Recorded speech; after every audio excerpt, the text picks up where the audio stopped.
Fix-It-Up Lifers, welcome home. You are hanging out with me, Mark, and we are talking My Fix-It-Up Life stuff. His, hers, home improvement, DIY, tools, techniques, and we got it all here on video, and we have an awesome guest that I am proud to say, because while I host this show and we do this website and Teresa and I have this adventure in media, my primary occupation is carpenter. And I love building stuff, and I guess I've gotten lucky that I can walk and chew gum at the same time, and I can talk about it while I'm doing this. And we are joined by someone who does not have a television show, but he has an extraordinary business, and a friend of ours, a mutual acquaintance. I hesitate to call him a friend because he's sketchy, but that's a whole other thing, who Teresa and I met through Rebuilding Together, which is a great organization that if you're looking for someone to volunteer with, just like Habitat for Humanity that Teresa does a lot of work with, give them a second look. It's a good group. But we're joined by Caleb, who is a polymath of home improvement. Part arborist, so tree service, and part treehouse builder of extraordinary structures. And also, Caleb, welcome to My Fix-It-Up Life. I want to ask you what got this conversation started. At one point, you were building these kind of obstacle courses through the trees that I don't know what they're called. Aerial adventure parks is the term that's used in the States here, yeah. Aerial adventure parks. Well, we're going to have to go now, based on my jealousy. I can't take it anymore. That sounds like so much fun. But you don't do that anymore. You've done that like sort of in parks and zoos and stuff up and down the East Coast, right? Yeah, mostly in the Northeast, yeah. The largest one we worked at was down just outside of Washington, D.C., Sandy Spring, Maryland. But that kind of the gateway into the arborist world for me as well, climbing, getting up into trees, working at height, all of that. But to do that, you have to travel. So we've kind of centralized to a specific location. So kind of put the brakes on that.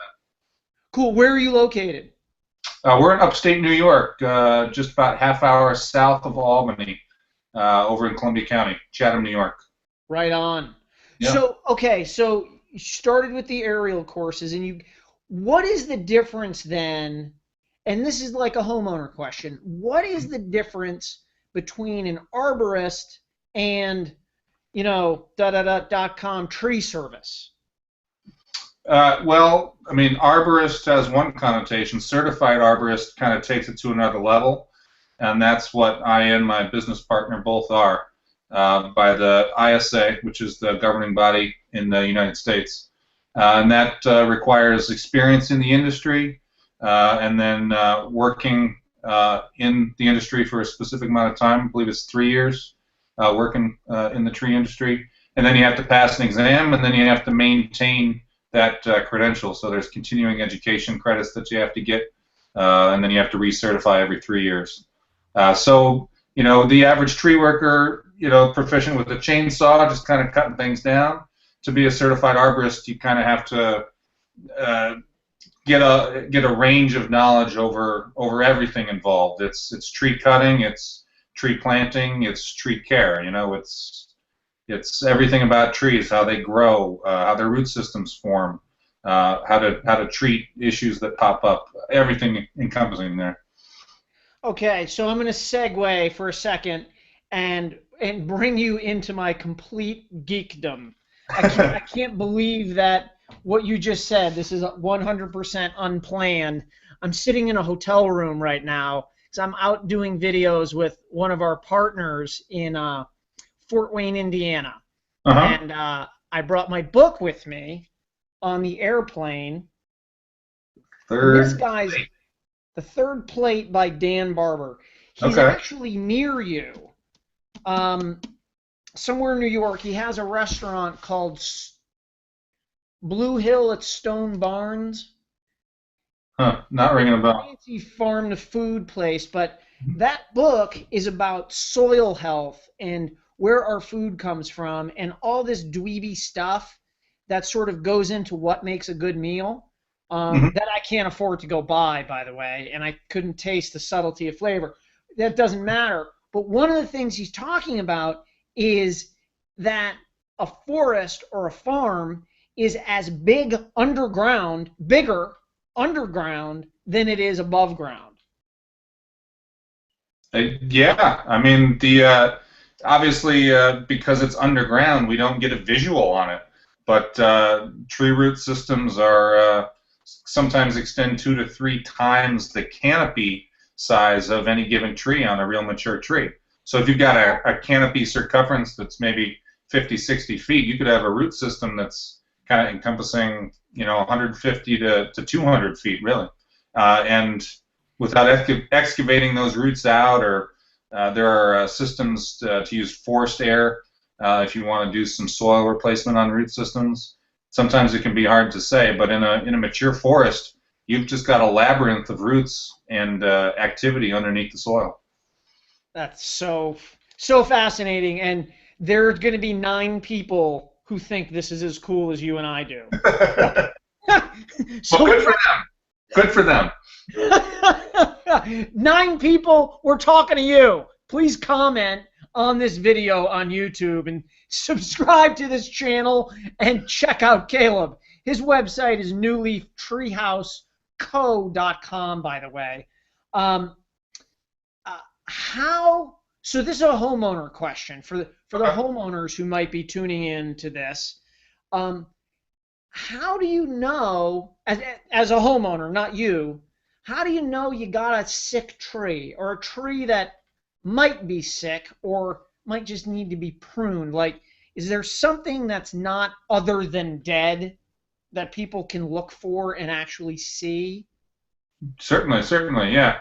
Uh, Basically, the most common reason that we're called out is people start to observe some dead branches, or they might have had some storm damage, might have had a tree come down, whether it's breaking at the base or maybe some limbs that fall down. Signs of dieback are typically, from what the average homeowner might be able to notice, that's the most significant sign that someone should probably take a look at the trees. Sometimes it's nothing. A lot of trees, over time, it's quite common to have branch dieback. It's the natural cycling of a forest. They need material on the ground to break down, pass nutrients back into the soil, feed the root system to grow the trees again. That's the natural cycle. Another reason that homeowners would theoretically want to contact an arborist would be if they're doing any sort of home improvements around the house that's going to involve excavating, something like that. We always try to get proactive with thinking about how the tree's root system is going to deal with activity around it, whether it is actual excavation or just compaction of the soil itself, because that can affect roots as well. So, okay, dive into that a little more. For example, I'll make up a scenario. Um, so someone's getting an addition built, or a big deck, or a patio that's gonna get close, say within 10 feet of a mature maple tree. Uh-huh. Are they actually, so you've got to cut into the soil to dig the foundation or whatever you need to do. Yep. Deck probably wouldn't do much because it's post going down, but something that's going to cut a line like a Hmm. pool. Yeah. Um,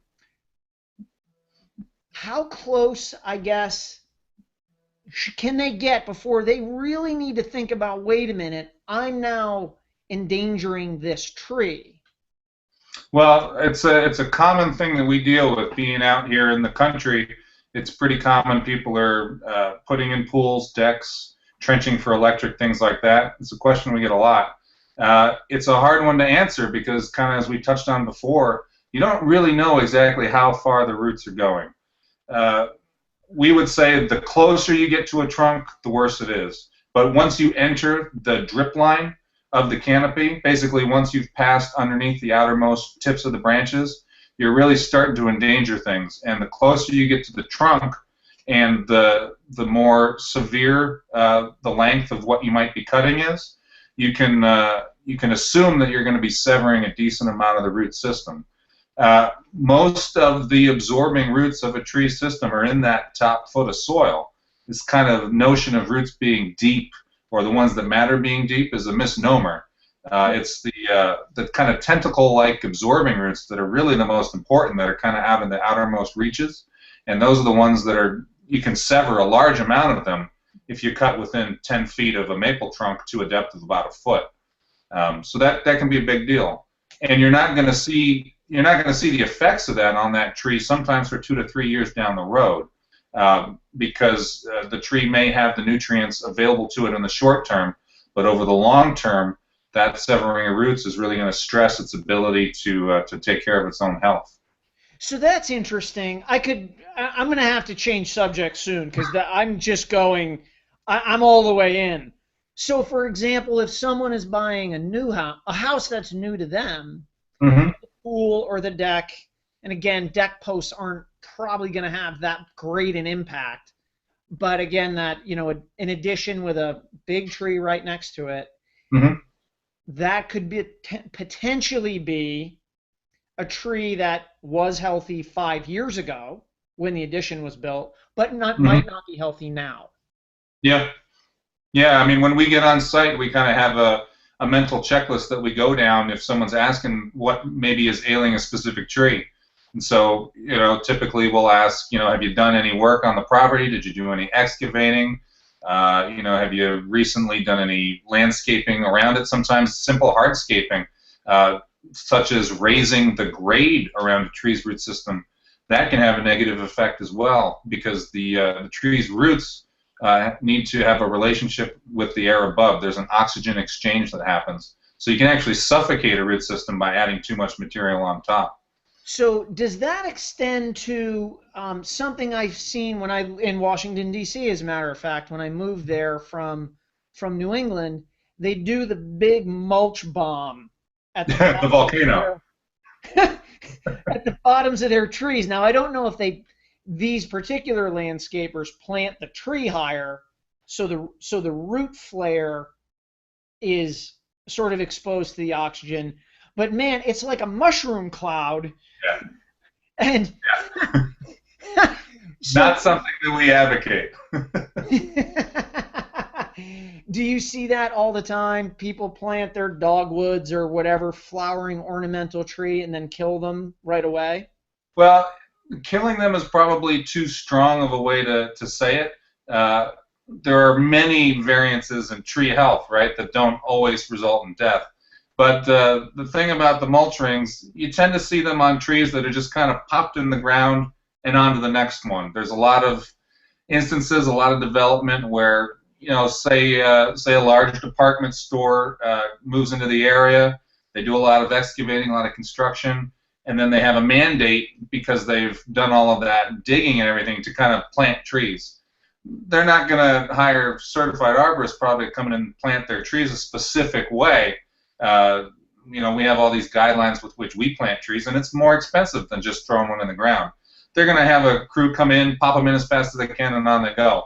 The mulch volcano, I don't know how that got started, but when you mulch a tree, for the homeowners out there, it's important to actually keep the mulch off the actual trunk of the tree, and like you said, keep the root flare slightly exposed. And then from there, you can mound up the mulch a little bit, but you never want to get more than 3 or 4 inches of mulch in height at any point among your mulch ring there. Oh, so you could take and sort of make a little moat. Exactly. Like that look. Yeah, right up by the flare, and then you can kind of bring it up a little bit. But you don't want to come up more than 3 or 4 inches, because then you might let's just get this out there. I don't like the look, so just don't do it. Don't do it, yeah. I mean, all you're doing with the mulch on the bark is you're trapping moisture there. It's a place where rodents can colonize and maybe start eating at the bark and everything. When you trap moisture, it's kind of inviting pathogens and things like that. If you ever have an open wound there, it's kind of a ripe spot to develop rot. So in general, the trunks of your trees, you want to keep them open and exposed to the air and the elements. And just like plant the grass or whatever right up to them. Mulch rings are preferable. Grass will compete with absorbing roots of a tree system. So you do, in an ideal world, you would have a mulch ring around it. When we plant a tree, yeah, when we plant a tree, we typically have a 9 foot to 8 to 9 foot diameter hole that we dig in a bowl shape. The tree goes in the middle of that. We backfill, we lightly tamp. We want to loosen the soil around the root ball for what we're putting in because we want to encourage those roots to take hold and establish in the surrounding soil. And then we'll cover that with mulch. So you'll have an 8 to 9 foot diameter mulch ring at the end of it. Got it. Okay. So one more question on trees, Caleb, and then we got to go to tree houses. Got to get to the cool stuff. God. So how do you choose what tree to plant? Like someone's just got, they live in suburbia subdivision, they've got 9 miles of front yard, and they call you and say, you know, I could use a tree. I'm sick of looking at all this grass. Yeah. A lot of it comes down to personal preference. A lot of people have ideas on what they want. Sometimes we're looking for a screen that's year-round. Obviously, then you'd be looking evergreen. If it's close to a house, you might be looking for more of a slow-growing type that's easier to prune versus a fast-growing one that may be a little weaker. In the Northeast, white pine comes to mind because it's everywhere, it grows fast, but a lot of times they get planted too tightly for screens and too close to houses, and then you get 15, 20 years down the road, and they need to be thinned or they become a danger to the house. I'm always pushing. Good segue into TV, because my overwhelming complaint about some of the landscape shows is they plant the bejesus out of these places and they look good for a month. Exactly. They're not thinking long term. And that's the thing that people have to realize. When you're planting, you're not going to get immediate gratification, at least not for a reasonable price. That's why I say pave it. Let's move on to Treehouse. I'm kidding. You can't build a treehouse on a parking lot. So tree houses, everybody wants a tree house, and everybody thinks, and I'm not making fun, by the way, I have a friend who conscientiously made a tree house for his children, then built the frame and did the stuff and researched it, but he's not a professional. And then one night, 3 days after he was done, bolted up in bed sweating, saying, wait a minute, here are all the things I didn't think of. Oh my goodness, my kids. And the guy literally couldn't sleep. And his big issue, his big worry was that he didn't make the connection between the structure of the house to the tree with that hunk of hardware that you guys use, that it's called a lug or a tap, or what is it called? It's called a tab, short for Treehouse Attachment Bolt. Okay. And he didn't use that. Obviously, he doesn't love his children enough to use the right hardware. Do you have one? I have one right here, yeah. This is, you can buy them from a variety of producers. This one's from a company called Treehouse Supplies out of Philadelphia, actually. No kidding. Treehousesupplies.com, yeah. Which I'll just describe it here. You've got 1.25 inch solid steel shaft here. Okay. With a threaded end, measures about 6 inches here. Right. And over here you've got what they call the boss. This is 3 inches in diameter, welded around that 1.25 inch steel. This gets sunk into the tree and provides additional surface area and angle support that maximizes the tree fiber's ability to support this inside the tree and eventually what you perch on the outside of it. So does that make it so that the tree can move a little, but the frame can sort of slide? I know I'm moving my hands way more than it would happen in real life. Well, Make it so the house can slide like this? You'd be surprised. We built a couple, and we've been up there in windstorms, and I mean they get them moving, and it's really awesome to see how this stuff works. Yeah, here I'll kind of walk you through how the hardware works. Yeah. So the concept is in modern treehouse building that you want to minimize pinning to the tree, and you want to It's like whaling a fastener right in.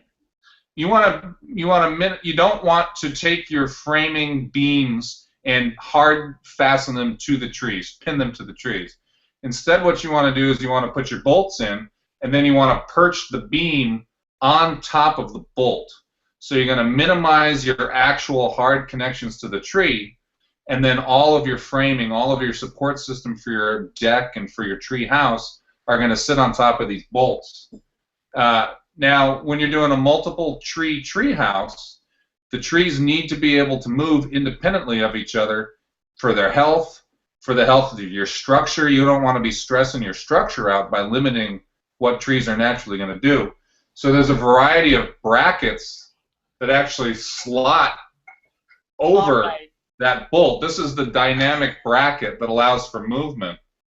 I don't know if I'm holding it up. No, that makes a whole different pile of sense now. Yeah, there you go. So what you have is you have a half-inch sheet of high-density plastic right here. Uh-huh. And the bolt sits underneath that. Yeah. The beam sits on here. And in a storm, what you'll get, or just in a breeze, you'll get the tree can slide and kind of move around. Yeah. This stays in while the deck stays where it's supposed to be, basically. Is there a stop that goes at the end? Yeah, it's just a nut that kind of screws on.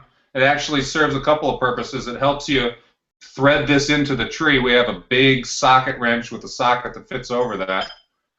I think it's 1 3/4 inches, 1 5/8 something like that. So you get it threaded, put it all on, and that's how you crank it. Yep. All the way around. Yep. So you're talking right-angle drill, like a Milwaukee whole hog or something. Yeah, I think it's like a 11.5, 12-amp drill. Yeah. Corded the whole thing. Yep. And you drill sort of the pilot hole for the threads. Yep. And then you drill, like it's not a hole saw, but it's an auger bit. It's a Forstner bit, yeah. Yeah, like a plumber would use. Yep. And plow in for that boss, which my 7-year-old who consumes Minecraft would love the name of that. It's pretty awesome. It's pretty boss. It's pretty boss. And, yeah. Okay, so then you get those all level around your trees and build the structure inside the sort of the perimeter of the trees. I mean, there's all sorts of ways to do it. I mean, you'd run your beams on top of those bolts.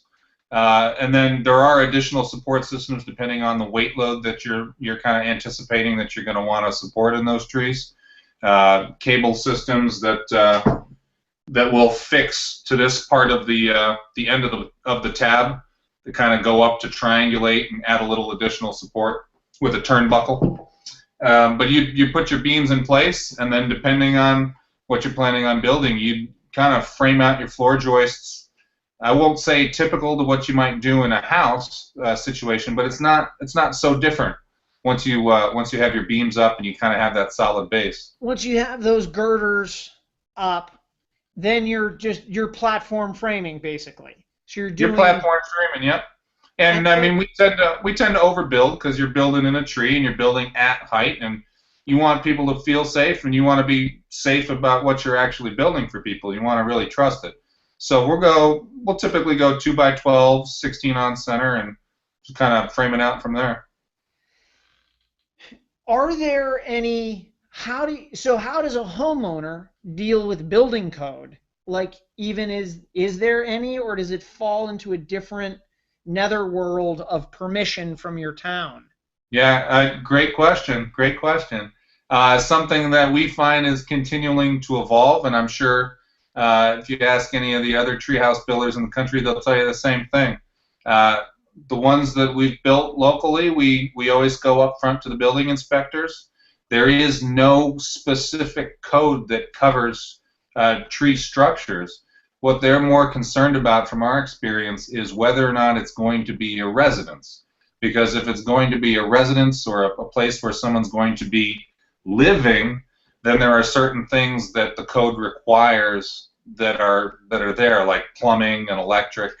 And then it becomes a lot more difficult to conceive of a permit and of making those things happen. I mean, I got into a semantic thing with a building inspector locally where I said, can I consider building a treehouse here? And he said, well, no, you can't, because a house needs to be tied into the city septic. I said, well, what if I want to build Caleb, a playhouse?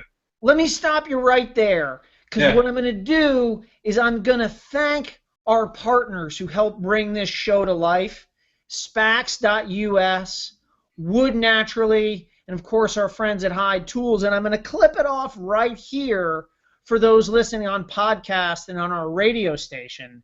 However, I'm going to take a page from Bill Maher and do after hours with you for a few more minutes. For those of you watching on YouTube, we're not going anywhere. We're going to do a quick pause, say visit us at MyFixitUpLife.com and Caleb at New Leaf Treehouse Co. Hang out with our sponsors when you buy your tools, when you buy your lumber, and when you buy your materials. They bring this to you, and we're happy they do. So I'm going to pause right here for a second. You guys rock. Whether you're a professional contractor or weekend DIYer, German-engineered, American-made Spax multi-material construction screws and power lags give you professional results in less time. We use Spax on our projects. Find out more at Spax.us. Have you DIY'd with wood lately? Designing with natural elements like wood can lower stress levels, creating a healthier home. Find inspiration for your next wood project at woodnaturally.com. And we're back with the first ever After Hours with Caleb from who's going to bring us back into this conversation about, I never thought of this. Like, and we watch Pete Nelson on Treehouse Masters and Chris Lampton. I think he did it on DIY Network. Yep. There's some dudes from Vermont who have a show on. And it's all like, you know, people making vacation houses, not homes, but mini vacation destinations on their estates. Like, you know, but I never thought of someone actually turning it into a home. And I mean, conceivable, but with that thought.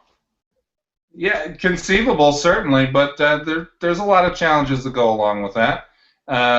Hard to, in our climate, hard to deal with the concept of kind of year-round plumbing is probably the most difficult task. Electrics, you know, that's fairly easy to get up there, and building code, I would probably say, is probably a hurdle to clear in terms of making an actual residence. But I guess the takeaway from this scenario is there is a line between, hey, this is a fun thing in the backyard, and somebody lives here, so there needs to be a toilet, a shower, a place to cook. It needs to conform to the building that has an address, and not, hey, look, it's got a swing. Yeah, certainly.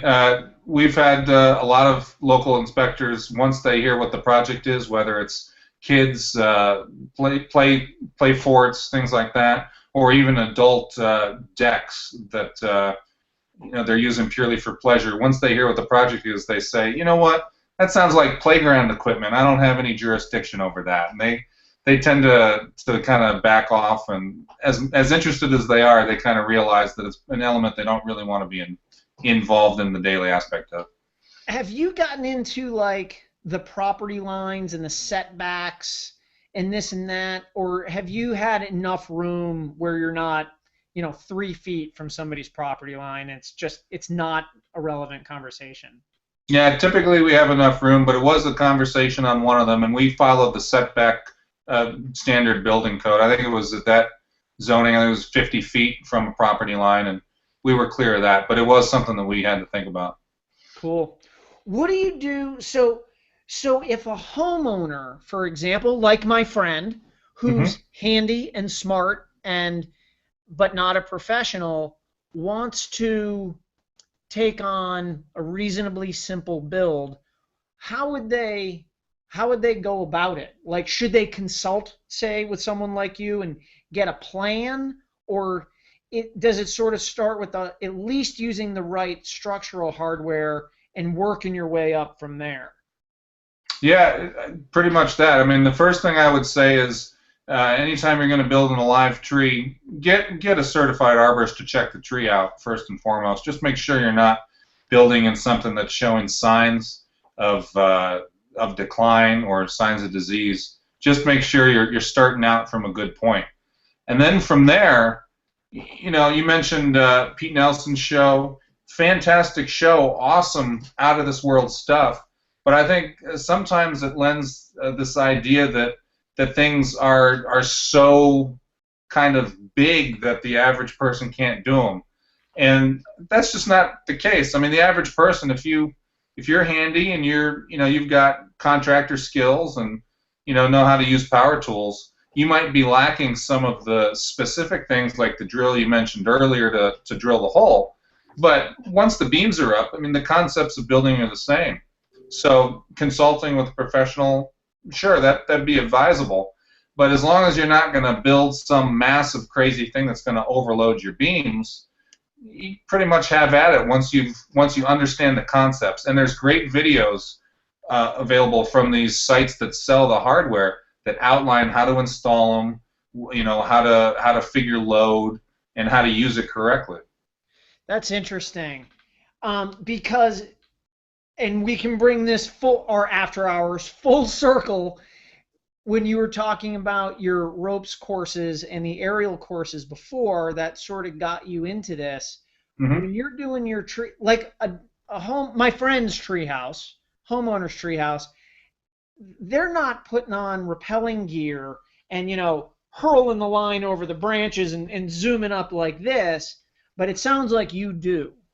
Yeah, we do. And you work from sort of that platform, rope down, not ladder up.